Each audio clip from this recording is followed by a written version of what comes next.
At least one public health specialist says it's not necessary for persons to get a COVID-19 test before taking the vaccine. Dr. Orville Nembhard says there is no scientific data to support that push. Shamela Pullen has the details. In recent times, there has been speculation that some people who have died or developed severe symptoms after taking the COVID-19 vaccine do so because they had the COVID-19 disease before inoculation.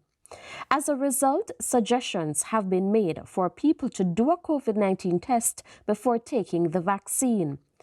But public health specialist Dr. Orville Nembhard says this is unnecessary.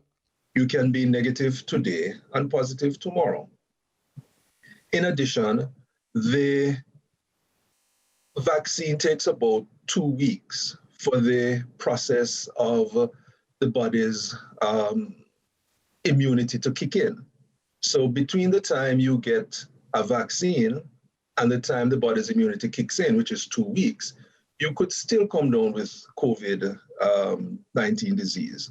In addition, Dr. Nembhard says if a person gets the vaccine around the same time he or she gets COVID-19, it does not alter the course of the disease.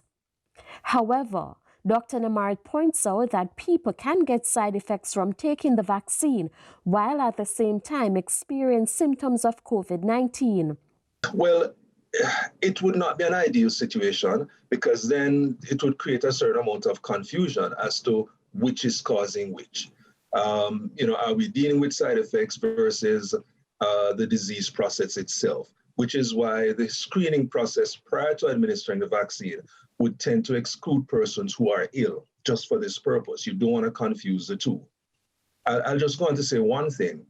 So far, none of the vaccines which are commercially available, that's the Moderna, the Pfizer, the AstraZeneca, the Johnson & Johnson, none of them can give you COVID. The public health specialist is calling on Jamaicans to pay attention to the science before making certain arguments. We all have our own feelings about a lot of things, but what does the science say? What does the data say? And the data does not support that. So despite how I may feel personally about various things, if it is that we're going to be true to ourselves and true to our profession, then let's pay attention to the science. And the science does not suggest that that's a requirement at this time. Okay. Shamela Pullen, TVJ News.